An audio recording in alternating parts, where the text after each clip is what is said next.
Look for a little light. There it is. Hi, and welcome to Tea with Teachers. I am very excited to introduce a dear friend and founder of One on Campus, Lynne Pedersen. Hi, Lynne. Welcome. Thank you. I'm excited too. What's really funny is I know Lynne from coffee.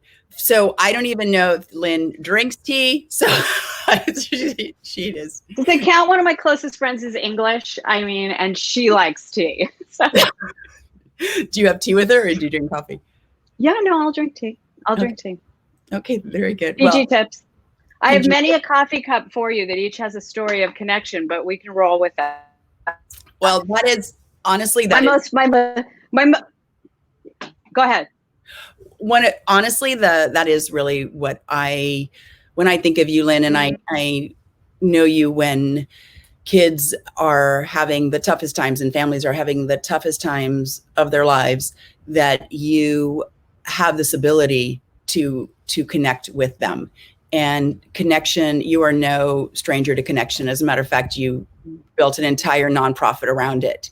And I know that we've been talking to teachers and have had teachers on Tea with Teachers, and connection during remote learning and what may continue to be. We know summer school is, and what may continue to be in the fall is really, I wanted to talk to you about connection. And I know you've continued to work with middle school and high school students throughout all of the pandemic.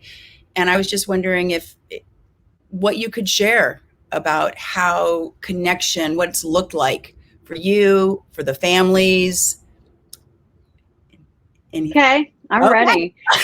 Well, and that's the beautiful thing, is the reason that you and I are connected is the human connection, right? Like, we met, we connected. You are dear to my heart because of you have supported the students in your neighborhood, in your community, in other countries. It's what you do. You support people. So I need to say up front, the fact that you developed JabuMine and this app, that now you're giving back to teachers because you've given back to the parents, to the students, to the kids, and that you created an app. So all of that aside, everything you've done there, that teachers, the kind of forgotten people on the front lines, had a place to exhale, that you created this app for teachers to have a tool. And I appreciate that you're letting One on Campus come and share this space, because I know you're highlighting that we're another tool, that is for teachers. We are a resource for teachers, because teachers cannot traditionally, if they know a child's struggling, they can refer them to counseling, and hopefully somebody in counseling can help them. They can't say, I really think that this kid needs more. Let me give you a clinician's number. Let me do this. There's too many reasons, liabilities, things of that nature. Let's just talk real, that they can't do that.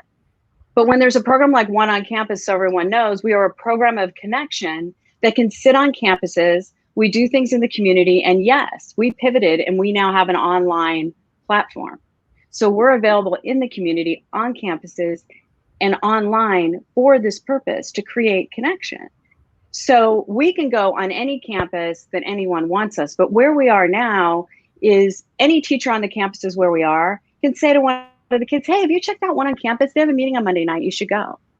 One is about a room and a space of connection for, let's just focus on the high school, because we do middle school and high school, and we have some popping up on college campuses, but where kids come together and they don't have to identify by a diagnosis, which I have nothing against.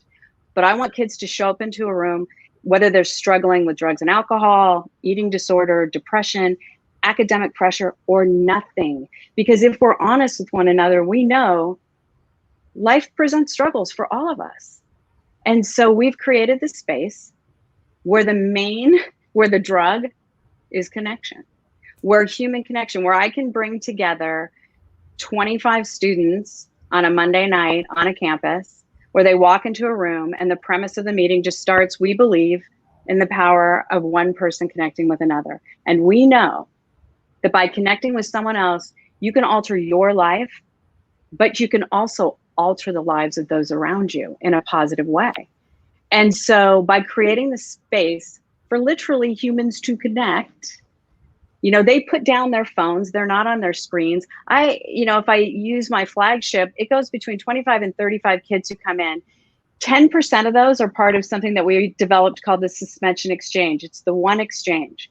And any kid on the campuses where we are, it's a caveat. I will not put one on campus unless the school allows me to implement the exchange, which is part of it. So any student that is caught for an infraction punishable by suspension, they can exchange it for coming to 8-1 meetings. The caveat is the parents have to go to 8 parent groups. Sorry, parents. Usually the parents are more angry than the kids. But this is a gift to the teachers, to the faculty, to the staff. Because sending a child home who is defiant in your classroom or brought drugs in the classroom or started a fight, teachers are not meant to be counselors. Counselors are supposed to guide onto college. They're not counselors. This gives a resource to take that child and instead of suspend them so they can go home for 5 days and continue to do drugs or continue to do what they're doing and isolate, again, no connection, at home with themselves, probably not in the best space, to then get behind in school, to show back up on the following Monday, farther behind, more stress. If it was drugs that they got caught for, more of a reason to do them because screw it, now I'm even so far behind, what does it matter? Tell me that doesn't compound the problems for a teacher trying to teach in the classroom. Doesn't add stress. One child can shift a classroom in a negative way, just like one child can shift in a positive way in one. And so I know that one existing gives back to not just the struggling kids, but the kids that aren't struggling, that want to feel a sense of community, that want to have a space that they can say, why did you bring a vape to school? And why did this happen? Or maybe organically something comes up where the cheerleader that everybody thought had everything going on is talking about out of the blue because we're doing an art project and somebody says, oh, what is that? What does that mean to you? And it's like, oh, that's my family when we were together. My dad left. And all of a sudden the conversation starts and that connection happens. I mean, I just got goosebumps. Sorry, you guys. I'm having my own interview here with Jill. But the power of human connection can shift lives. And I feel like a cheerleader. I really was in 8th grade, by the way, but I couldn't do a cartwheel, so I wasn't that popular, but I kept going. But my whole basis of my program after 30, at that time, we've been going over, this will be our 5th year. And I spent 30 years before that working in adolescent mental health. I have been integral in the build of some of the 2 of the largest adolescent treatment programs in the nation. And I'm really proud of that. But what I wanted was to believe in prevention and early intervention. What about the kid before he uses? What about the kid when he just started using drugs? What about the kid that's isolating? What about the kids that show up and end up being the shooters? What if we had them all in one room with the quote unquote good kids? Because you know what, where I come from, all the kids are good. And I know I share that feeling with teachers. I know when I'm walking down a corridor and a teacher comes up and gives me a hug because they were able to send a kid to one who felt isolated. And now there's a change. Like, human connection is a powerful tool. And what I want is teachers to teach. For my boys, I want teachers to be able to teach. I want counselors to be able to guide kids on to college if that's what they want to go to college. And I believe none of this can happen unless we're connecting as humans for cause. One of the things I really loved about your design was that I always think of, and you're right, why I went and moved to teachers when we really wanted to focus on social and emotional learning, because I realized the teachers are on the front lines with these kids, as are parents, and that triangle where you have administrators, teachers, and parents, and the student in the middle. And if you don't have all 3 corners, there's not a framework to hold and support that child. So I love that you have these mandatory meetings where parents can be educated, because it's not easy. And to have that kind of support, I think is so incredibly valuable. And the fact that it's on campus is so valuable because that's where the kids are. No one has to come back to school. And I know you set up these amazing spaces. So when we're virtual and we are Now you have the student more time at home. Maybe the parents are home or not home. Right. The teacher is not seeing the student physically. The parents are. What does that look like Well, now in your meetings? I know you've still had very successful turnout for your meetings. Well, you were telling me. It's been amazing, because what we were doing in the community before is the things that we can't say on campus to respect, like in a one room, the kids can say whatever they want. But I like to bring topics that are kind of hot topics off the campus. And that's our community work, like where we did the vape night and all these things where we bring the community together.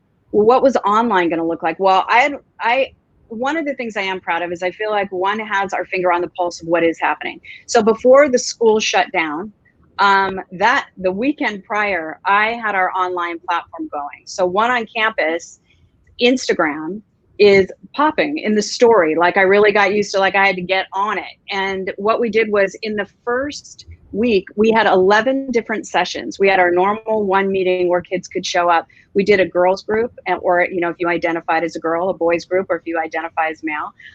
We did a virtual surf lesson with one of our mentors. We did a guitar lesson with someone else, like anything we could think of to connect the kids. We did a virtual tour of a factory that hadn't shut down yet for the kids at one of the high schools, because they wanted to learn how to make t-shirts and what that looked like. We just think outside the box. And if you're going to work with adolescents, with schools, with young adults, you have to be able to pivot. And that online platform, from the Friday to the Monday, I believe it's like, I don't know, March 15th, 16th, around there. I was blown away by the attendance. Our physical meetings were averaging at the flagship about 35 kids every Monday night. And that meeting that was moved to online, we started with 25 kids. And they didn't have to show up, right? They had an excuse not to come. And they consistently showed up. And then kids would send me direct messages saying, hey, can we do something on this? Or can you find a makeup artist that'll do us something for us? Can we do this? And one of the boys, who is our ambassador, Aiden, he was a water polo star. And, you know, luckily they got their whole season in. But then they were shattered, and they're seniors. They couldn't connect. They couldn't do, and they're meant to be practicing because he's going on to college at LMU, by the way, just wanted to say. He's a great success story. But he said, hey, Lynn, what could we do? I go, we'll do I can't remember what he called it. It was like, it wasn't Splash and Dash, but it was like Splash and something. He goes, can I do something? And I said, yeah. So on a Wednesday night, he hosted a conversation with water polo kids from all over the place, and they had about 15 guys on there, and I just showed up as the logo, but I'm like the moderator behind, ready to pounce, like if something happens. I have to tell you something. I was in tears, which I was in tears, because their connection to one another, laughing, talking about who's working out, making fun of somebody that thought, you know, they could, you know, sit and eat Twinkies or donuts or whatever. And at the end, they were like, this was so cool. I love you. I'm so happy to see you. Like, these are 17-year-old high school seniors, and given the opportunity to just connect in that way, they did. It has been an absolute success. And I also am in a school where the kids are pretty much mandated to come. And there's about 15, 16 kids that come every week. Our first Friday that I did with that group, we had 11 kids. I have to tell you, those 11 kids represent about 11,000 kids somewhere else, that they found a computer that they were able to access. They got to somewhere where there was Wi-Fi. They have a lot of challenges, and they showed up every week. And we lost some of those. Some of those kids weren't even showing up for classes, but we were able to reach them through social media and say, get back on here. And just so everyone knows, at the end of every one meeting, we asked for a commitment for change. And so these kids would make a commitment if somebody wasn't showing up, to reach out to that kid on Instagram and stalk them and get them to show up. And then I had the vice principal come. And so then there were 2 kids, I guarantee you, that were not going to graduate. They were giving up. They showed up, they buddied up with someone, they helped them finish their assignments. Those kids graduated. They were even going to give up online. And us not giving up and creating that online portal, I will tell you, it's powerful. It's equally or maybe even more powerful than the face-to-face. I will always choose the face-to-face, but can you imagine if we hadn't done it? I can't. I'm so grateful. And I'm so grateful that I get to share in that. So, I mean, that was a very long answer to a very little question, but it's been extremely powerful and extremely important. And that is what I have. Look, I mean, look at us right now. I mean, there's connection happening. It is that place where you're not alone. And Right. you and I remember the days of the phones where there was no video. You were corded to a wall. Nothing. Yeah. and I kind of miss it, but yeah. Yeah, this probably makes us, probably. Yeah, never mind. Driving was better, but that was okay. Yeah. Because we don't. And then for the parents, the meetings for the parents, how is that going? Well, that's great. We set it up to do at least 3 a week. And I will tell you, the parents had lower turnout because, their lives were, I'm going to say, assaulted. They had to figure out how they were going to feed their families. Some of them had jobs, some of them didn't. Some of them had to do more. Now you've got maybe 3 kids home. You got to find 3 different places for 3 kids to do their work. I mean, I just kept letting them know we're here. So then our Saturday morning parent group that they can get to on One on Campus, the Instagram, or, they can email me for the link. Candy Finnegan, who has been on A&E's intervention for about 20 years. Obviously her background is a lot more of like the substance abuse, but it's about family and connection. So Candy hosts that with me. So we have parents coming on because the truth of the matter is right now for parents, we want to be able to create a space where if they are struggling, if they want to, let's say, therapeutically strangle their children, or, not knowing what to do because now their child is really still struggling, and where are they going to take them? That they can't take them to a hospital. They can't take them to a therapist. They can't, their kids are slipping through their fingers. The Saturday morning 9 a.m. parent group is probably one of the strongest. And we have parents from New Jersey, from Texas, from California. They're coming together to talk about struggle. And then we have some parents that aren't experiencing any struggle like that, but have in the past. And it's such a rich group. And it's interesting. This last Saturday, I think it's because we're moving a little forward to some things loosening. Some of the parents were talking about how invaluable this has been to come to a place to tell the truth. And online allows them that. And because they can't tell their family or they can't tell their friends that they just can't, and that they can come here and do that. And so, yeah, it's a different model, but it's extremely powerful. Well, and I was thinking one of the things we want to offer on our Tea with Teachers are resources. So would you say a parent, a teacher, or a student could reach out to one to be able to find out information about getting speakers, about forming groups, anything like that? That's they can reach out, and we'll be able to share that in our chat and in our comment section here. Absolutely. All right. Yeah. Well, our time is almost up, which is crazy how fast it goes. Is there anything else in like our 1 minute that you want to add, Lynn, or before I kind of close us here? Yeah, what I want to say is this, that, and I think the world needs to know this, that you are who you represent yourself to be, Jill. I will tell you that One on Campus wouldn't have been as successful without you and the Manly support in knowing what the students need. As much as I say we have our finger on the pulse, so do you.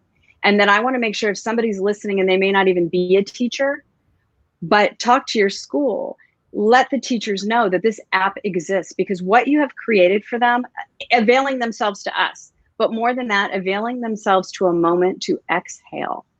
Like, what you've provided is invaluable. And I just want to be a part of getting that word out, because it's important. And what you've created is truly authentic and beautiful, and nobody else is doing it because nobody else is thinking about it, but you did. Sorry. My Jill infomercial. Oh, you're so sweet. Well, I'm a mother of 4 kids, and I added up how many teachers had touched my children's lives, and still counting, because my oldest had, I think, probably 7 teachers today. So I think I'm at 190 teachers. Wow. I didn't even, wow. It's incredible how it grows. And they are in fact so incredibly valuable to every single person as are you, as a support. And so let's just take a moment to settle in for one last minute time together. You can close your eyes or you can keep them open. You can start to feel your breath in your body.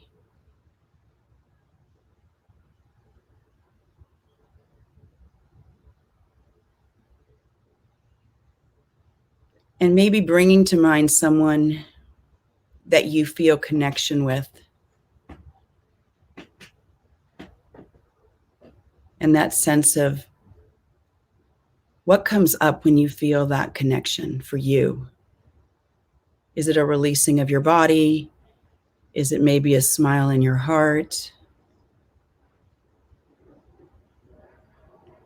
Is it a sense of gratitude? Whatever it is, let it fill you. Let yourself feel that full connection.